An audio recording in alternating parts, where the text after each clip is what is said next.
Message Imana igufitiye uyu munsi. Wahaye abantu kudukandagiza ku mitwe amafarashi abahetse.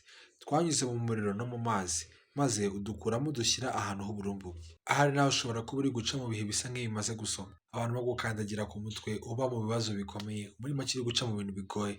Rimwe na rimwe ukibwira yuko Imana yakwirengagije cyangwa se Imana itakwitayeho, ariko Imana ije kukubwira ngo ntabwo ariko bimeze. Oya, Imana ntabwo yakwirengagije, ahubwo irimo irakoresha ibyo bihe uri gucamo kugira ngo yiyerekane. Iyo Lazaro ataza gupfa, ntabwo Yesu aba yaramuzuye ngo akore igitangaza. Iyo abantu ibihumbi 5 bataza kubura ibyo kurya, ntabwo Yesu aba yarabonye uburyo atubura ya migati, kuko n'ubundi byari kuba bihari. Ntabwo iki gitangaza kiba cyarabaye. Iyo Yesu ataza kubabazwa ngo yicwe, ngo amanikwe ku musaraba, ntabwo aba yarazutse. Nawe rero ibyo bibazo utabiciyemo, ntabwo Imana yabona uko igukomeza cyangwa se igira igitangaza igukorera.